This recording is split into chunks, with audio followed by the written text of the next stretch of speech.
Según Génesis 47, 12, 27, durante la sequía en Egipto, José almacenó y preservó el alimento. Para subsistir, la gente tuvo que venderlo todo y, al fin, incluso a sí mismos. Ese es el precio de vencer. Así es en este tiempo del fin, donde conseguir el alimento para entrar al reino y conquistar nuestra tierra, que es Cristo, formado en nosotros, nos costará renunciar a todo, incluso a nuestra propia vida. Pero a cambio de nuestro todo, tendremos su todo y reinaremos con él. Con ustedes, José.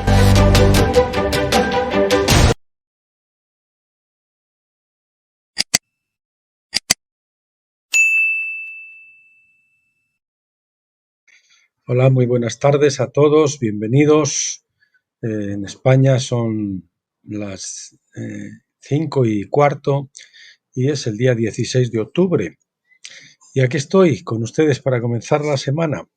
Lo primero, quiero pedirles disculpas porque es que el programa que tengo yo, que se llama Power Red, pues es un programa que me resultó bastante económico, tanto este como el de edición de vídeo, a Power Edit, y resulta que, bueno, hasta ahora me han venido dando mantenimiento, porque algunas veces me da problemillas como ahora que se congela la imagen mientras grabo por momentos y no, bueno, si alguno de ustedes conoce algún programa que sea barato y que funcione bien y que además sea simple de usar para una persona que no está muy acostumbrada al manejo de esto de audiovisuales, como soy yo, pues le agradecería que se ponga en contacto conmigo, ¿eh? Me deje alguna nota ahí en el vídeo, algún comentario.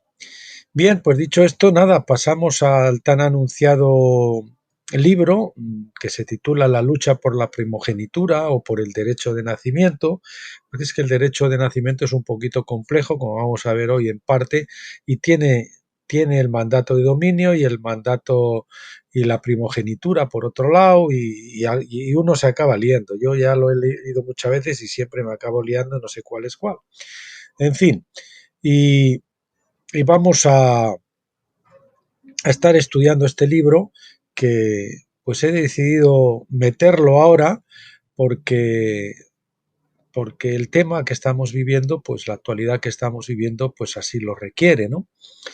Eh, Pensábamos haber hecho el gran jubileo de la creación para terminar todo esto que habíamos estado viendo sobre el jubileo y todo esto, y entonces pues he decidido dejarlo para después. Entonces vamos a estudiar la lucha por la primogenitura, el derecho de nacimiento. Es un libro que no es muy grande, son solo 152 páginas. Perdón, no, son en la escritura, el formato actual, en realidad son más bien 197, pero con muchos espacios, así que calcúlenle. Se podría decir que son 150 páginas. Esto, resumidamente, decirles solo a modo de introducción que recoge y vamos a estudiar ese pleito que tuvieron por la primogenitura Esaú y Jacob desde el principio hasta nuestros días.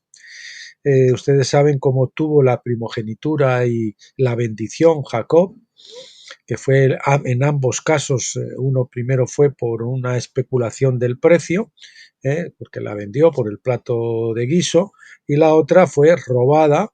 La bendición fue robada descaradamente, o sea que en los dos casos él la obtuvo de forma ilegal. Entonces, aprovechando que su padre Isaac estaba ciego, ellos trataron, Jacob aliado con su madre, o su madre aliado con Jacob, pues trataron de engañar a Isaac, lo engañaron y suplantaron al hermano Esaú, y entonces Isaac bendijo equivocadamente porque él no quería hacerlo, él fue engañado y le dio la bendición también a Jacob. Y cuando vino Esaú, pues a por la bendición con su venado, pues el padre le dijo, bendíceme padre, que aquí está la caza y no sé qué. Y el padre dijo, pues si no, pues antes entonces ¿no te he dado la bendición ya? No, entonces se te dio cuenta de que había sido su hermano Jacob, que lo había engañado y demás, y él pues lógicamente conmocionado, le imploraba a su padre, no tienes una bendición para mí y tal, y entonces pues dirigido por Dios, suponemos, él le dio que el Señor no se casa con nadie, porque él, si hubiese querido, hubiese hecho alguna cosa, o que en última instancia le hubiese hablado a Isaac para que no bendijera a Esaú, sino a Jacob, o se la hubiese dado en un inicio y después igual Esaú habría muerto pronto y entonces pasó a su hermano. Es decir, el Señor tenía muchas formas de poder hacer de manera legal y no de manera ilegal. Entonces, como Dios es legal y se somete a su propia ley, pues él dice, pues no, entonces ahora voy a hacer que te profetices, voy a hacer que Isaac profetice a Esaú, que cuando llegue un tiempo, pues él se va a poder independizar, se va a poder sacudir el yugo y va a adquirir ese mandato de dominio, el gobierno, el cetro, para gobernar el mundo, ¿no? Y bueno, le daremos ese tiempo para que en ese tiempo se demuestre que él, como yo ya lo sabía, pues no está capacitado. No va a dar los frutos, no va a producir los frutos del reino, no va a gobernar con justicia y no va a llevar la bendición de Abraham a todas las naciones de la tierra, sino que se va a aprovechar de eso para sí mismo y para tratar de esclavizar al resto, que es la historia que hemos visto y que es la historia sobre todo de esa parte actual de Esaú Edom, ¿eh? Que es el sionismo. El sionismo es la lucha por la tierra, por el monte de Sión, por Palestina o Israel o como lo quieran llamar. Bueno, entonces el conflicto final se manifiesta ahora con con este sionismo. ¿Y cómo? Bueno, todos saben que que Edom desapareció como nación el año 125-126 a.C. desapareció porque fue conquistado por Judá y fue absorbido por Judá. Los que quedaron les pusieron como condición someterse a la ley, circuncidarse, o si no, pues como no estaban dispuestos a abandonar y no querían quedarse en su tierra, pues se sometieron y pues entonces, desde ese entonces, la nación de Edom, Esaú, está mezclada con la nación de Judá, y ahí tenemos un mix, ¿verdad? De medio judíos, medio edomitas, que son lo que tenemos hoy en día. Y por lo tanto hay unas profecías, tanto relativas a Judá como relativas a Edom, que se tienen que cumplir. ¿Y a través de quién se tiene que cumplir? Pues de los actuales judíos, que la mayoría son askenazíes, como sabe usted, los que vienen de la zona de Ucrania, del sur de Rusia, que invaden, esa es la invasión de God, no la que muchos están esperando, invaden con la formación del Estado judío en 1948, invaden y pueblan esta tierra, y ahí es donde está Edom. La mayoría de los judíos eskenazíes, además que son de raza, y que ellos pues quieren pues la tierra para su propio beneficio, pero no para gobernarla y regirla según Dios y llevar la bendición de Abraham a todas las naciones de la tierra. Entonces ese es el conflicto que tenemos en la actualidad. Hemos visto como esos 100 años últimos de cautiverio de misterio Babilonia, que la Biblia lo llama misterio, porque es un cautiverio oculto, secreto. La gente no se da cuenta que está cautiva, pero en realidad hemos estado sometidos en el cautiverio a la Reserva Federal, a la bestia de la tierra, de los Rothschild, en connivencia con el Vaticano, que está bajo su tutela, y eso es lo que hemos visto en estos últimos años. Y como hemos visto, pues lógicamente Israel, un Estado fundado sobre bases terroristas y que ha tratado de esclavizar a todos los demás, y de servirse de todos los demás. Ese es, en síntesis, el pleito o la controversia de Sion a lo largo de todos estos ciclos, las ganas, la lucha de Edom por tomarse la revancha y por apropiarse de la tierra que ellos creían que en justicia les pertenecía, pero que no la merecían porque Dios no quería dársela, pero entonces el Señor, para cumplir con la legalidad, pues les permitió mostrarse indignos durante un tiempo, dándoles el gobierno para así arrebatárselo y ahora entregárselo no a un anticristo, sino a los santos del Altísimo. Así que ese es el preludio, que parece interesante, ¿verdad? Pues vamos a meternos con ello. Aquí tenemos una sinopsis: la bendición de ser fecundos y multiplicarse, que es fructificar, era la primogenitura, es decir, el mandato de fecundidad o el derecho de nacimiento, la filiación, producir hijos de Dios que manifiesten el fruto del Espíritu Santo. Eso es lo que Esaú vendió a Jacob por un plato de sopa o de lentejas, como se dice, un guiso rojo. Podemos ser lentejas o más bien igual alubias rojas, ¿no? No lo sé. ¿Eh? Por un plato de sopa. Eso es José. Eso es lo que le correspondió esa parte a José, ¿verdad? Y luego tenemos el mandato de dominio, que es la gobernación o el centro, que era la bendición que Jacob robó a Judá. Por un lado estaba la tierra y por otro lado era la bendición, gobernación o centro, que le correspondía a Judá. La disputa sobre esta delgada franja de tierra llamada Palestina e Israel ha sido el único tema en los últimos 50 años que está arrastrando al mundo hacia el desastre. Muchos cristianos han previsto este gran conflicto mediante la lectura de la Biblia, pero muy pocos realmente entienden cómo lo ve Dios. Este libro traza la historia de este conflicto, pleito o controversia de Sión, desde el principio. Bueno, y nos vamos al capítulo. Bueno, le vamos a leer los capítulos, que sepan la tabla de contenido: el capítulo 1, el derecho de nacimiento, primogenitura; el capítulo 2, la historia de Esaú. Hoy vamos a ver el capítulo 1 y parte, como es corto, parte del capítulo 2, que es muy largo, y así haremos 2 vídeos promediados. Bien, el capítulo 3, el mandato de dominio, cetro o gobernación o liderazgo. El mandato de dominio de Judá. Las leyes de la tribulación, capítulo 4, capítulo 5, el cautiverio de Judá, capítulo 6, el rechazo de Jesús, capítulo 7, el pleito o controversia, capítulo 8, la Nueva Jerusalén, capítulo 9, el espíritu judío de rebelión, capítulo 10, comienzos del sionismo, capítulo 11, el ascenso del terrorismo judío, capítulo 12, el Estado de Israel, capítulo 13, la guerra por la tierra, y el capítulo 14, política israelí hacia los palestinos, hay más, capítulo 15, la invasión de Gog, que les anunciaba yo hace un momento, capítulo 16, el anticristo, que vamos a ver que en realidad el anticristo corporativo en estos momentos es el sionismo, que está usurpando el derecho al trono de Cristo, y el capítulo 17, la conclusión. Bien, nos vamos entonces al capítulo 1, el derecho de nacimiento, primogenitura. La lucha por el derecho de nacimiento y de dominio sobre la tierra es más conocida por los cristianos por la historia de Jacob y Esaú, que se encuentra en Génesis 27. La historia posterior de esta lucha, sin embargo, no es tan conocida.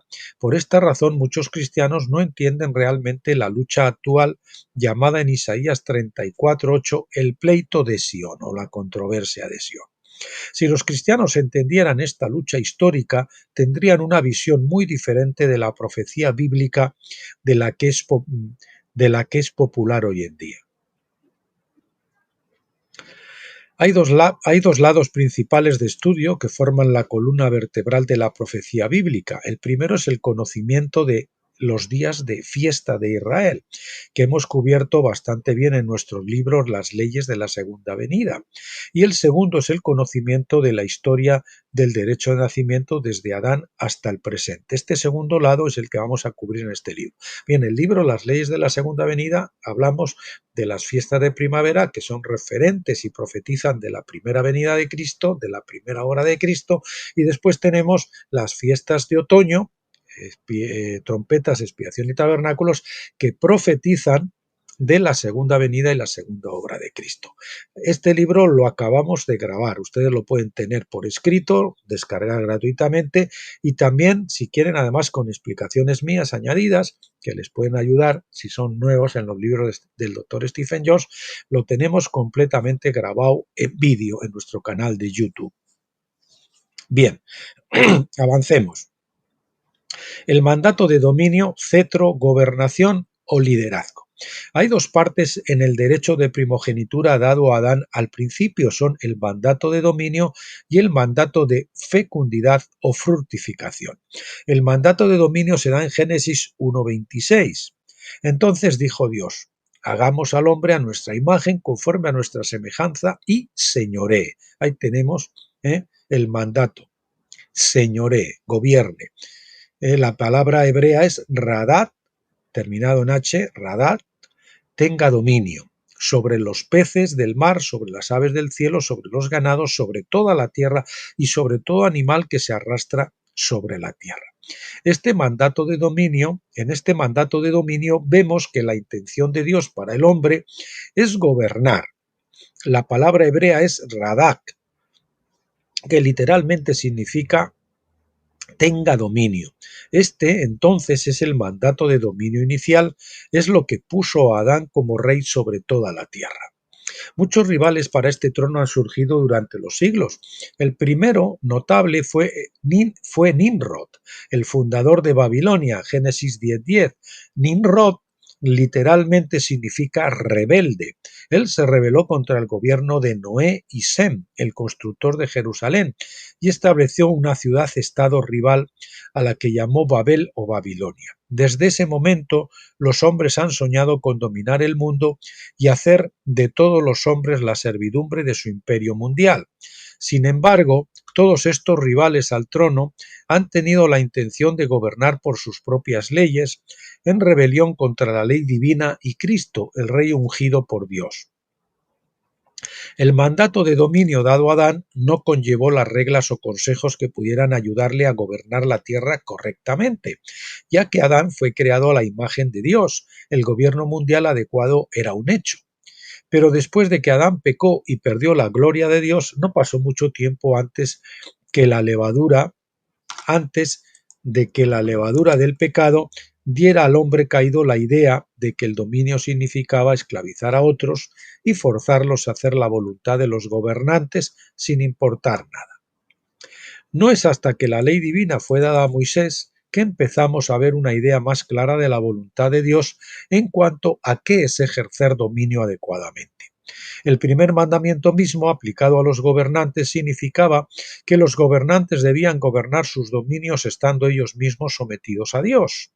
El hecho de que a los gobernantes se les dieran leyes divinas para gobernar mostró que Dios no les había dado una licencia para gobernar según sus propios caprichos o según sus propias ideas del bien y del mal, y se esperaba que gobernasen según la revelación divina. Quizás la ley primaria de gobierno fue establecida en Deuteronomio 1, 16 al 17, donde Moisés dice: Luego mandé a vuestros jueces en ese momento, diciendo: Oíd entre vuestros compatriotas y juzgad justamente entre el hombre y su compatriota, o el forastero que está con él. No hagáis parcialidad en el juicio. Justo como vemos hoy, ¿verdad?, en las naciones, sobre todo en el bloque occidental. Oiréis al pequeño como al grande, no tendréis temor del hombre, porque el juicio es de Dios. En el Nuevo Testamento, este concepto de no mostrar parcialidad se repitió en Santiago 2:9, donde el hermano de Jesús escribió: Pero si hacéis acepción de personas, cometéis pecado, y quedáis convictos por la ley como transgresores. Cuando llegamos a la edad del Nuevo Testamento, se nos da la revelación plena del mandato de dominio por el ejemplo de Jesucristo. Aunque él nació para ser rey, sin embargo, vino como un siervo. No vino a llamar a la gente a una posición de privilegio. Cuando los discípulos disputaban sobre quién tendría los más altos privilegios en el reino, Jesús estableció el principio más claro de gobierno hasta la fecha. Lucas 22, del 24 al 30 dice: Y se levantó también entre ellos una disputa sobre quién de ellos era considerado el mayor. Y él les dijo: Los reyes de las naciones se enseñorean de ellas, y los que tienen autoridad sobre ellas son llamados bienhechores. Pero no será así entre vosotros, sino que el que es mayor entre vosotros hágase como el menor, y el que manda como el que sirve. Porque ¿quién es mayor, el que se sienta a la mesa o el que sirve? No es el que se sienta a la mesa, pero yo estoy entre vosotros como el que sirve. Y vosotros sois los que habéis permanecido conmigo en mis pruebas, y así como mi Padre me ha concedido un reino, yo os otorgo que comáis y bebáis a mi mesa en mi reino, y os sentéis sobre tronos para juzgar a las 12 tribus de Israel. Del mismo modo, Jesús dijo de nuevo en Mateo 23, del 8 al 12: Pero vosotros no dejéis que os llamen rabí, porque uno es vuestro maestro, y todos vosotros sois hermanos. Y no llaméis a nadie Padre vuestro en la tierra, porque uno es vuestro Padre, el que está en el cielo. Ni dejéis que os llamen preceptores, porque uno es vuestro maestro, es decir, Cristo. Pero el mayor de vosotros sea vuestro siervo, y cualquiera que se ensalce será humillado, y el que se humille será enaltecido. En otras palabras, aquellos que son llamados como gobernantes ante los ojos de Dios no son los que son reconocidos por los hombres como reyes, rabinos, maestros, profetas o los grandes hombres. Los gobernantes a los ojos de Dios son los que sirven a Dios y a su pueblo. Esta es la mente de Dios. Así es como Dios quiso que Adán gobernase sobre la creación de Dios. Estas son el tipo de personas que gobernarán en el reino de Dios en la primera resurrección. Apocalipsis 26. Serán los que hayan tomado las palabras de Jesús en serio y puedan captar el concepto de servir a los demás más que de ser servidos. Esta idea de que los gobernantes y jueces sean imparciales, que gobiernen como siervos pensando en el bien de la gente en lugar de en la explotación de las personas para su propio bienestar y confort, es crucial en la lucha secular entre el reino de las tinieblas y el reino de Dios. Cualquier persona que dice ser llamada a gobernar en el reino será descalificada en última instancia si no gobierna a otros por estas normas básicas. A medida que avancemos en este libro vamos a ver cómo este principio debe impactar al pensamiento de la Iglesia. El mandato de fecundidad o fructificación. La segunda parte del derecho de primogenitura dado a Adán era el mandato de fecundidad. Leemos acerca de esto más adelante en Génesis 1:28. Y Dios los bendijo y Dios les dijo: sed fecundos y multiplicaos, llenad la tierra y sometedla.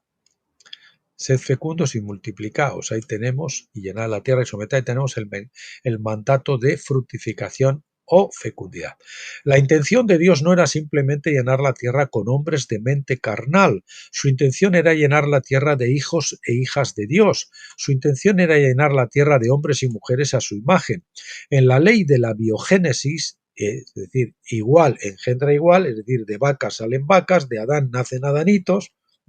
Si Adán y Eva hubieran dado a luz antes del pecado original, antes de caer, estos hijos habrían sido engendrados a la imagen y semejanza de Dios. Sin embargo, ellos pecaron y sus hijos nacieron después que habían perdido la gloria y la imagen de Dios. Por esta razón, ya que engendraron lo mismo que ellos eran, toda la humanidad nació según la carne, no según el espíritu. Esto es sabido de todos, ¿verdad?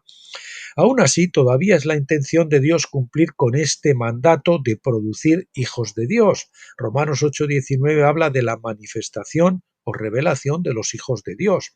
Este concepto de la filiación comienza en Génesis 1:26 al 28, y esto comienza con el engendramiento en la Pascua, la gestación en Pentecostés, y después se llega a la época de la filiación en tabernáculos, donde uno ya es un hijo de Dios, pero que tiene que crecer también hasta la plena madurez de la filiación. Lo mismo que el Señor Jesús creció hasta la estatura del varón perfecto. Así nosotros también, aunque veamos amanecer el nuevo día, tenemos que llegar a la plenitud del mediodía, que es en el sur, cuando el sol está en el sur, ¿verdad? Así es, la senda del justo es como la luz de la aurora, que va en aumento hasta que el día es perfecto. Pascua es la tarde, Pentecostés es la noche, no es el día. Pentecostés, queridos pentecostales, hermanos pentecostales, y tabernáculos es el día, la alborada del día, que tiene que llegar a la plenitud del mediodía. Hay hombres de mente carnal que intentan a través de la tecnología y el aprendizaje lograr la inmortalidad y la transformación corporal prometida a los hijos de Dios. Creen que si pueden encontrar el secreto de la vida y la transformación serán capaces de asegurarse para siempre el dominio sobre la tierra, ¿verdad? Los transhumanistas. Este fue el motivo, esto lo estamos viviendo en la actualidad, con Elon Musk y toda esta gente, ¿verdad? Y la inteligencia artificial, todo eso. Este fue el motivo real detrás de accionar para descubrir tecnologías secretas a lo largo del siglo pasado a partir de los descubrimientos notables del gran científico Nikola Tesla. Y de hecho, pues cualquiera que piense un poco, en realidad la tecnología impulsada por el diablo no es otra cosa que la ambición del diablo de imitar la ubicuidad de Dios apoyándose en los ordenadores, ¿verdad? Esta tecnología tan desarrollada de cuántica que tenemos en estos momentos y en estos superordenadores, la inteligencia artificial, si él consiguiera eso, pues nos tendría a todos manejados y controlados, ¿verdad? Que dicho de ese paso no lo va a conseguir. Esas personas de ánimo carnal no tendrán éxito a largo plazo, puede que lo consigan un pequeñito tiempo y tal. De hecho, sus éxitos parciales solamente indican que la verdadera manifestación de los hijos de Dios está cerca. Ellos, pero en ese momento que ellos creen que se van a tragar el caramelo, va a venir el Señor y se lo quita de la boca. Porque la manifestación de los hijos de Dios está cerca. Así como ellos lo tuvieron y por eso vino el diluvio, y el Señor pues les quitó y les destruyó toda su civilización avanzada y vuelta a empezar, ¿no? Entonces esos rebeldes de ánimo carnal, sucesores de Nimrod, encontrarán su poder eclipsado por el cuerpo de Cristo, que está destinado a gobernar y reinar con él en el siglo venidero. Bueno, avanzamos hacia el capítulo 2, la historia de Esaú. La mayoría de los cristianos están familiarizados con la historia básica de Jacob y Esaú. Génesis 25 nos dice que eran hijos gemelos de Isaac y Rebeca. Génesis 25 del 22 al 23 nos dice que incluso antes de nacer parecían ya estar luchando en el vientre de su madre. Dice, y los hijos luchaban dentro de ella y ella dijo, si es así, ¿para qué vivo yo? Así que fue a consultar a Yahvé y Yahvé le dijo, 2 naciones hay en tu seno y 2 pueblos serán divididos desde tus entrañas, y un pueblo será más fuerte que el otro, y el mayor servirá al menor. Esaú nació primero y como hijo mayor normalmente habría heredado el derecho de primogenitura. Sin embargo, podemos saber por la historia posterior y por Romanos 9 del 9 al 13 que Dios había predestinado a Jacob para recibir el derecho de nacimiento o primogenitura en lugar de Esaú. Esta fue la base de la controversia entre los dos hermanos, del pleito entre los dos hermanos. ¿Por qué Esaú menospreció el derecho de nacimiento? El relato bíblico en Génesis 25 continúa diciéndonos que un día Esaú volvía de cazar y tenía mucha hambre, entonces vendió su primogenitura por un plato de la sopa o del guiso que Jacob estaba preparando. Vamos a poner aquí del guiso. El guiso rojo, ¿verdad?, que Jacob estaba preparando. Génesis 25:34 concluye: por lo tanto, menospreció Esaú la primogenitura. Estos pocos datos realmente no nos dicen por qué Esaú despreció su primogenitura. Normalmente, un hombre de mente carnal querría mantener el derecho de nacimiento, porque tales personas siempre parecen desear la riqueza y el poder. Isaac era muy rico, pues había recibido el derecho de nacimiento de su padre Abraham, quien también era rico. Abraham, de hecho, pudo reunir 318 hombres armados en batalla para recuperar a su sobrino Lot. En Génesis 14:14, nadie podría haber tenido esa cantidad de siervos en su propia familia sin ser muy rico. Así que, ¿por qué iba Esaú a despreciar toda esa riqueza? Él debió haber tenido una razón para pensar que esa riqueza era intrascendente, porque los hombres carnales no piensan así. Si miramos fuera de la Biblia a una antigua fuente histórica llamada el libro de Jasher, que se cita 2 veces en las Escrituras, como ustedes ya sabrán, nos encontramos con una posible respuesta. El libro de Jasher es mencionado en Josué 10:13 y en 2 de Samuel 1:18. Después de la destrucción de Jerusalén en el año 70 después de Cristo, este libro se perdió hasta que se encontró una vieja copia en la oficina de un rabino en el año 1613. Finalmente fue traducido al inglés en el 1840. Jasher nos da un interesante relato que explica por qué menospreció Esaú la primogenitura, por qué le dio igual, ¿no? Es decir, va a perder toda esa riqueza, ¿no? Jasher 27 del 1 al 13 dice: y Esaú, en ese momento, después de la muerte de Abraham, con frecuencia iba al campo a cazar. Y Nimrod, rey de Babel, que era Anrafel, con frecuencia también iba con sus hombres valientes para cazar en el campo y para caminar con sus hombres en el fresco del día. Vamos a poner al fresco del día, más bien. Y Nimrod estaba observando a Esaú todos los días, por lo que celos se formaron en el corazón de Nimrod contra Esaú todos los días. Y en cierto día Esaú entró al campo a cazar y se encontró con Nimrod caminando en el desierto con sus 2 hombres, y todos sus grandes hombres y su pueblo estaban con él en el desierto, pero se retiraron a una distancia, alejándose en distintas direcciones para cazar. Y Esaú se escondió de Nimrod y lo acechó en el desierto.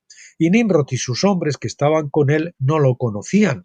Y Nimrod y sus hombres con frecuencia paseaban en el campo al fresco del día para saber dónde sus hombres estaban cazando en el campo. Y Nimrod y sus 2 hombres que estaban con él llegaron al lugar donde estaba, cuando Esaú salió repentinamente desde su escondrijo, sacó su espada y se apresuró y corrió a Nimrod y le cortó la cabeza.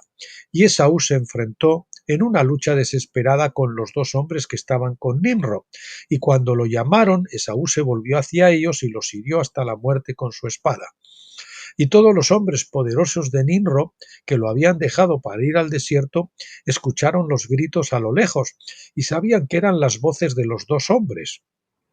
Y ellos corrieron para conocer la causa de los mismos, cuando encontraron que su rey y los 2 hombres que estaban con él yacían muertos en el desierto. Y cuando Esaú vio a los hombres de Nimrod viniendo de lejos, huyó y así escapó. Y Esaú tomó las valiosas prendas de Nimrod que su padre le había legado, y con las que Nimrod prevaleció sobre toda la tierra, y corrió y se ocultó en su casa. Y Esaú tomó esa ropa y corrió a la ciudad a causa de los hombres de Nimrod, y él llegó a la casa de su padre, cansado y agotado de la pelea, y estaba dispuesto a morir por el dolor cuando se acercó a su hermano Jacob y se sentó frente a él. Y dijo a su hermano Jacob: he aquí que voy a morir este día, ¿para qué pues quiero la primogenitura? Y Jacob actuó sabiamente con Esaú en este asunto, y Esaú vendió su primogenitura a Jacob, ya que fue propiciado por Yahvé, y la parte de Esaú en la cueva del campo de Macpela que Abraham había comprado a los hijos de Et para la posesión de un cementerio. Esaú la vendió a Jacob, y Jacob compró todo esto a su hermano Esaú por el valor dado. Bueno, aquí en la historia no lo cuenta en otros sitios el doctor Stephen Jones lo cuenta un poquito con más detalle. Esas vestiduras, no sé cómo al final Nimrod de alguna manera ilegal se hizo con ellas, pero parece ser que eran las vestiduras con las que Dios vistió a Adán y Eva después de eso, y entonces el que las heredaba es el que tenía el dominio, ¿no? Entonces, Esaú, al apropiarse de esas vestiduras, pensó que ya él lo tenía, entonces le daba igual lo otro, ¿no? En este relato encontramos que Esaú, al igual que Nimrod, Génesis 19, era cazador. Nimrod envidiaba la habilidad para cazar de Esaú y lo espiaba para tenerlo vigilado. Esaú al parecer lo sabía, porque el libro de Jasher fue escrito desde la perspectiva de Jacob. Un día Esaú comenzó a acechar a Nimrod y de repente le tendió una emboscada desde su escondite. Esaú mató a Nimrod y luego tuvo que luchar por su vida contra 2 guardaespaldas de Nimrod. Después de matarlos a ellos también, corrió por su vida, porque él podía oír a los demás hombres de la partida corriendo a ayudar a los hombres de Nimrod. Corriendo a ayudar o para ayudar, podríamos decir. Debido a que todos los hombres en realidad vieron a Esaú estaban muertos, al parecer no quedaron testigos vivos de quién había matado a Nimrod y a los guardaespaldas, dejando al resto de la partida tratando de adivinar quiénes habían emboscado a su rey. Esaú se escapó y corrió a su casa, llevando consigo las vestiduras especiales de Nimrod. Esas prendas se dice que eran las que Dios le dio a Adán, las que simbolizaban su derecho a gobernar la tierra. Las vestiduras tenían gran importancia en aquellos días. Tenga en cuenta que cuando el propio Jacob dio el derecho de nacimiento a su hijo José, también le dio una prenda especial, una túnica de diversos colores. Génesis 37:3, New American Standard Bible. El séptimo capítulo de Jasher explica que las vestiduras de Adán habían sido transmitidas a Noé. Después del diluvio, cuando Noé se embriagó con vino, su hijo Can robó esas vestiduras. Can aparentemente nunca intentó usarlas, pero se los pasó a su hijo Cush, que al final se las dio a su hijo Nimrod. Aquí tenemos la explicación que yo quería darles antes, me anticipé. Nimrod fue el primero en usarlas abiertamente a la edad de 20 años y por esas pieles él reclamó para sí el mandato de dominio de Adán sobre la tierra. De esta manera, Nimrod se convirtió en el primer rebelde que abiertamente usurpó la autoridad divina de Noé y Sem. Esaú le robó las prendas a Nimrod y así pareció convertirse en el heredero del mandato de dominio sobre la tierra. Con esas prendas pensaba que podía ser como Nimrod y gobernar el mundo. ¿Qué necesidad habría ya de tener la bendición de Isaac? Por eso es que la menospreció. Él pensaba que tener las vestiduras de niño de Nimrod ya tenía el derecho. Isaac se alió con Sem, el constructor de Jerusalén, cuyo título era Melquisedec, rey de justicia, o Adonisedec, que es señor de justicia. De hecho, esto se convirtió en el título de todos los reyes de Jerusalén poco después de que Sem murió, y leemos acerca de un rey con este nombre título en Josué 10:1. Sem era Melquisedec. Para mostrar que Sem era Melquisedec, de Génesis 14:18 citaremos de Jasher, en Génesis 14:18 citaremos de Jasher 16:11-12, lo que nos cuenta la historia del encuentro de Abraham con Melquisedec después de separarse de Lot. Dice así: y Adonisedec, rey de Jerusalén, que era el mismo Sem, salió con sus hombres para cumplir con Abraham y su gente, con el pan y el vino, y se quedaron juntos en el valle de Melech. Y Adonisedec bendijo a Abraham, y Abraham le dio el diezmo de todo lo que él había traído de los despojos de sus enemigos, porque Adonisedec era un sacerdote delante de Dios. Mucha gente ha malinterpretado a Melquisedec pensando que él era Jesucristo encarnado. Su creencia se basa en una interpretación errónea de Hebreos 7, del 1 al 8. El versículo 3 dice que Melquisedec era sin padre, sin madre, sin genealogía, que ni tiene principio de días ni fin de vida, sino hecho semejante al Hijo de Dios, New American Standard Bible.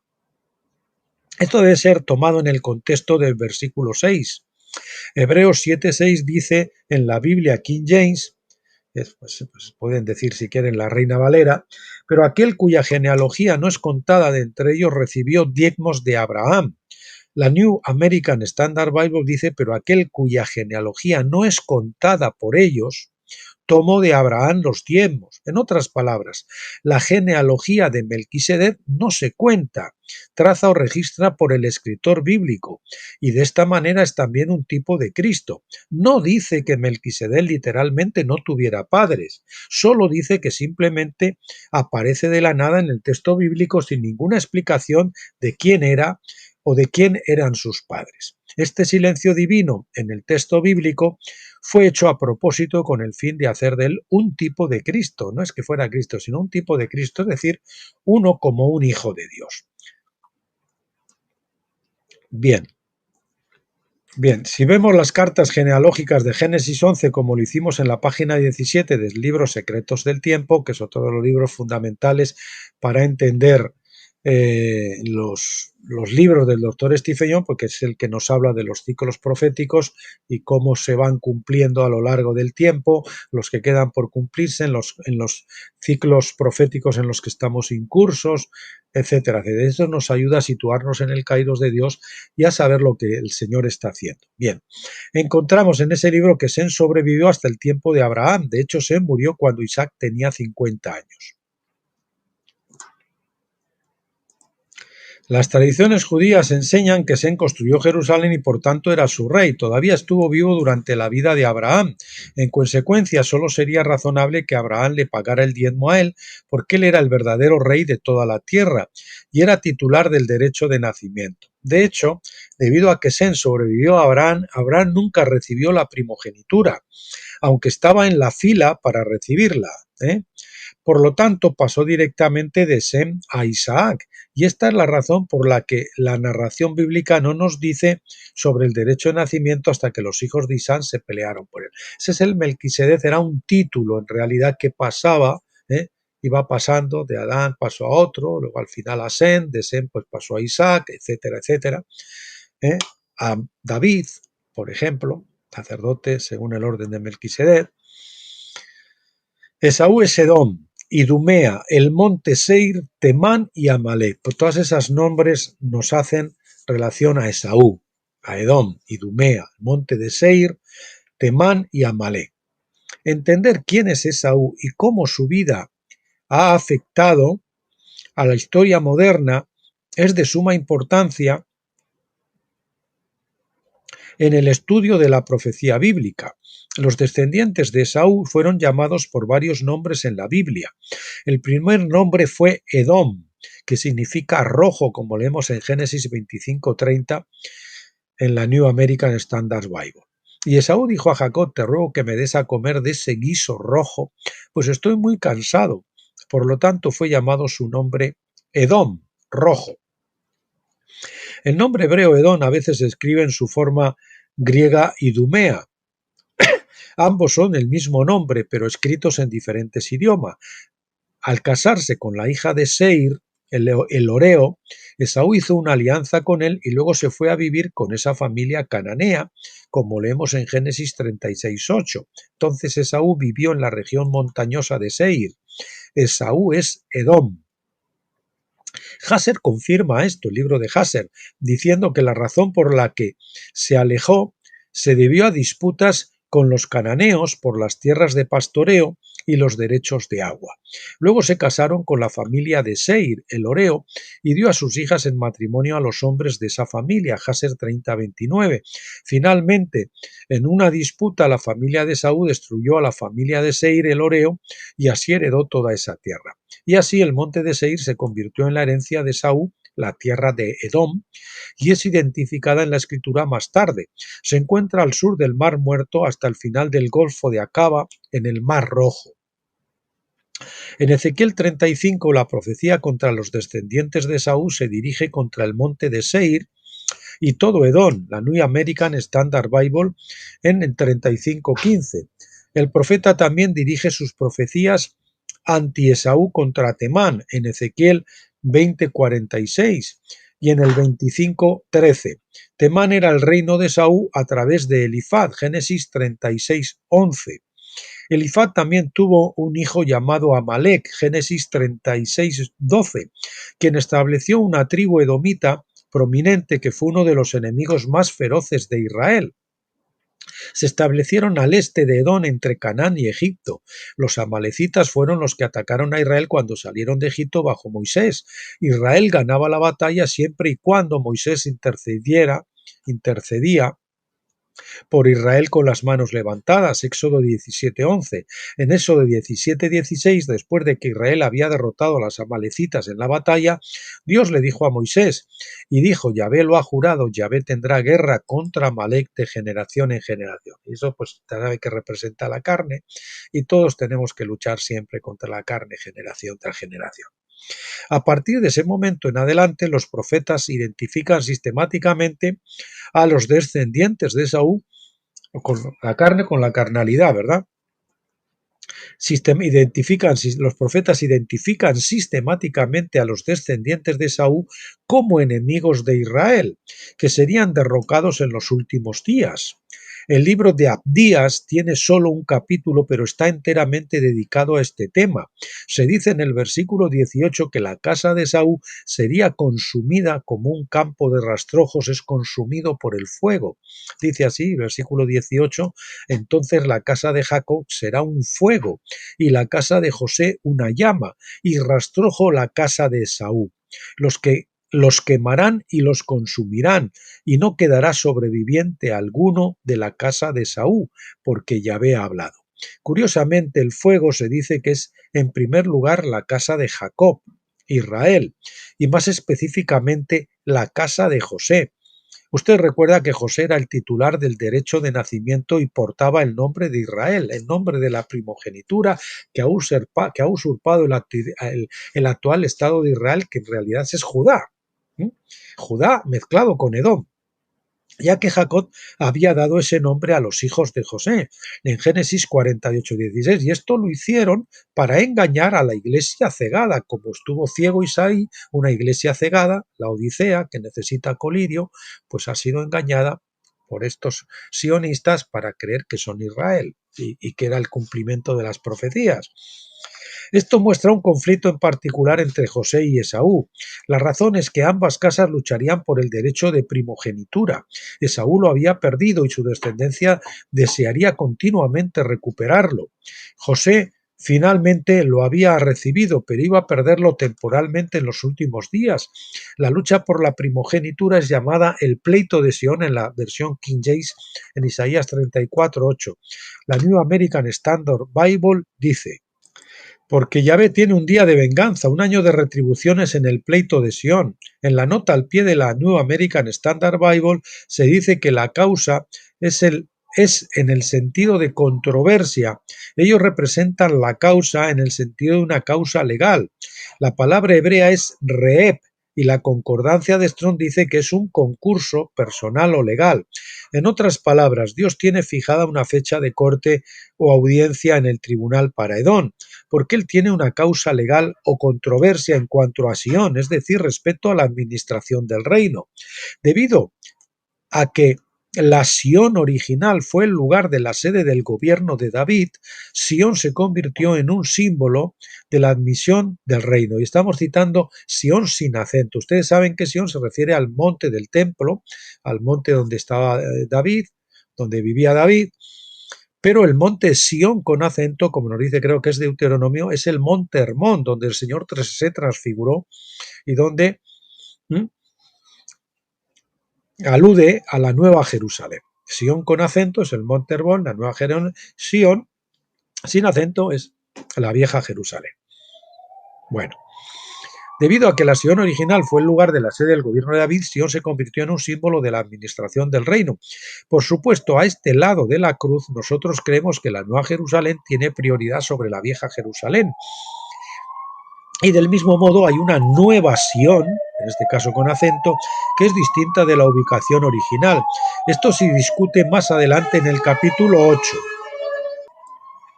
Una vez que entendemos que las profecías relativas a Esaú están bajo todos estos diversos nombres, es evidente que la Biblia está llena de profecías contra los descendientes de Esaú en los últimos días.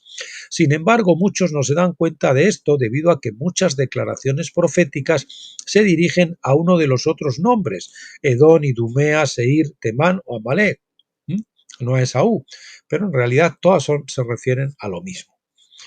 Bien, nos vamos a quedar aquí hoy. En la segunda parte del próximo día empezaremos aquí la venta de la primogenitura, que es una escalada de precio, una especulación de precio que vamos a ver que es ilegal, porque podrías vender las cosas por un precio lógico. Entonces, debido a que el precio que tuvo que pagar por ese plato de guiso Esaú, pues el Señor lo considera ilegal también. Bueno, me estaba pensando para mañana vamos a... me estaba grabando esto, que dado la importancia del tema y el momento que estamos viviendo, que vamos a paralizar quizás, de todas formas lo pensaré un poquito más, pero casi se lo puedo anticipar. Vamos a darle prioridad a este libro y Apocalipsis nada más, para que lo podamos hacer rápido, ya que estamos viviendo este conflicto, y que puede ser además que sea la definitiva, ¿no? Como dicen algunos, la definitiva, ¿no? Puede ser que estemos asistiendo realmente a la próxima destrucción de Jerusalén y de Damasco, ¿no? Como les he anunciado en los vídeos anteriores. Entonces vamos a darle un poquito de prioridad y vamos a suspender esos otros libros que estábamos haciendo, la vista de la columna de la derecha y el libro de reflexiones acampados de Gilgal, lo vamos a dejar suspendidos hasta que acabemos este libro. Vamos a de Apocalipsis, como nos queda muy poquito y lo quiero terminar porque también es un tema escatológico para que ustedes lo tengan también ahí y que podamos empezar con el libro de Daniel. Es una lástima que no empezáramos primero de Daniel porque Juan en Apocalipsis lleva el libro de Daniel un poco más adelante y especifica cosas que Daniel no vio. Y por eso sería conveniente estudiarlo antes. Así que los que no hayan comenzado todavía con Apocalipsis, pues si esperan un poquito podrán esperar también y tener primero el libro de Daniel. Bueno, pues nada más. Aquí lo vamos a dejar hoy y mañana no sé si veremos Apocalipsis o continuaremos con este libro. Probablemente continuemos con este para acabar el capítulo 2 y que lo tengan ahí por lo menos el capítulo 2 completo. Que Dios les bendiga mucho. Gracias por acompañarme. No se olviden de regresar mañana o el miércoles cuando grabemos el próximo vídeo. Y hasta entonces, pues los dejo en las manos del Señor con su bendición y pásenlo bien.